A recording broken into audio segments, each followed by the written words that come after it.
നിങ്ങളുടെ favourite shows ഇനി ഒരിക്കലും മിസ്സാവില്ല. ഇപ്പോൾ C5-ലൂടെ കാണും നിങ്ങളുടെ ഫേവറേറ്റ് ഷോ തികച്ചും സൗജന്യമായി.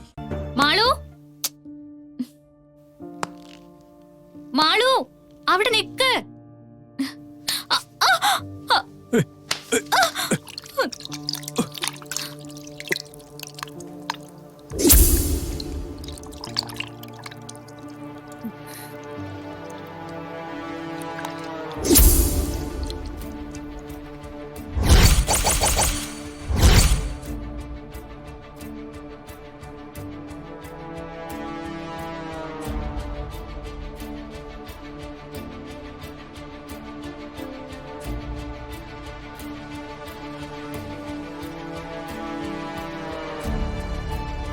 എന്താ ഇവിടെ നടക്കുന്നത്?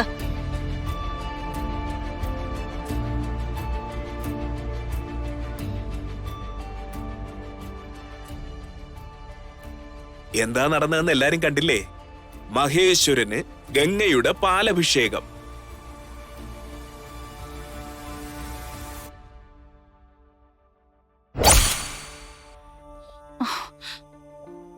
എന്താ മോനെ ഇത്? എന്താ സംഭവിച്ചത്?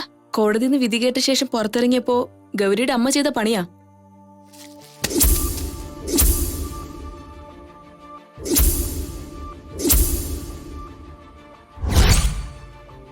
ആ ഗൗരിയുടെ അമ്മ മഹിയുടെ മുഖത്ത് ചെളിവാരി എറിഞ്ഞ് ശപിച്ചു നാത്തൂനെ. മഹേട്ടാ, എനിക്ക് അബദ്ധം പറ്റിയതാ. മോളെ പാല് കുടിപ്പിക്കാൻ നോക്കിയതാ. അപ്പൊ ഞാൻ വീഴാൻ പോയി. മഹേട്ടൻ വന്നത് കണ്ടില്ല, ക്ഷമിക്കണം. നീ ആരാ? എന്തിനാ എന്റെ കാര്യങ്ങളിൽ ഇടപെടുന്നേ? മഹേട്ടൻ, നീ ഒന്നും പറയണ്ട. നീ ഇവിടെ വന്നപ്പോ മുതൽ ഞാൻ ശ്രദ്ധിക്കുന്നു.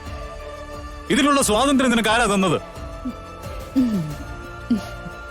അവൾക്കൊരു അബദ്ധം സംഭവിച്ചല്ലേ മോനെ, അവൾ ക്ഷമ പറഞ്ഞില്ലേ? മര്യാദകേട് കാണിച്ചിട്ട് ക്ഷമ പറഞ്ഞാ മതിയോ? അച്ഛൻ ഇവളെ വിളിച്ചു വരുത്തിയത് എന്തിനാണോ ആ കാര്യം കഴിഞ്ഞ് പറഞ്ഞു വിട്ടേക്കണം. എല്ലാരും കൂടെ എന്റെ ക്ഷമയെ പരീക്ഷിക്കരുത്.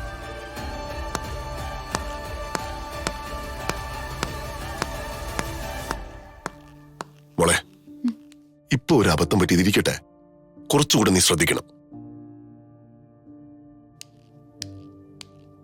നീ എന്തിനാടി മഹിയുടെ ദേഹത്ത് എന്ന് വീണത്? നിനക്ക് വീഴാൻ വേറെ ഒരു സ്ഥലവും കണ്ടില്ലേ? ഞാൻ കണ്ടില്ലായിരുന്നു. ഇവളെ മനപ്പൂർവ്വം മഹേട്ടന്റെ ദേഹത്ത് പാലൊഴിച്ചതാ. മഹേട്ടന്റെ ശ്രദ്ധ പറ്റാൻ വേണ്ടി ഇവള് ചെയ്തതാ. അതുകൊണ്ടെന്താ? കോടതിയിൽ നിന്ന് ഇറങ്ങിയപ്പോ മഹിയുടെ മുഖത്ത് പറ്റിയ അഴുക്ക് വീട്ടിലെത്തിയപ്പോ പാലഭിഷേകം കൊണ്ട് ശുദ്ധമായില്ലേ?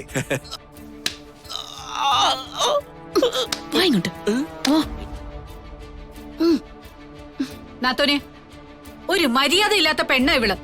ഇവളിവിടെ താമസിപ്പിക്കുന്ന എന്തിനാ? ഇവളോട് എവിടുന്ന് പോകണമെന്ന് പറഞ്ഞതല്ലേ? എന്റെ ഭാഗത്ത് നിന്ന് തെറ്റ് സംഭവിച്ചതിന് എല്ലാരോടും ഞാൻ ക്ഷമ ചോദിക്കുന്നു. മതി, നിർത്ത. ഇനി ഒരു നിമിഷം പോലും നിന്നിവിടെ കാണരുത്. ഇപ്പൊ തന്നെ നീ ഇവിടെ നിന്ന് ഇറങ്ങണം. സീമേ, ഇവളുടെ ബാഗ് എടുത്തോണ്ട് വാ. ഇപ്പൊ കൊണ്ടുവരാം. വേണ്ട,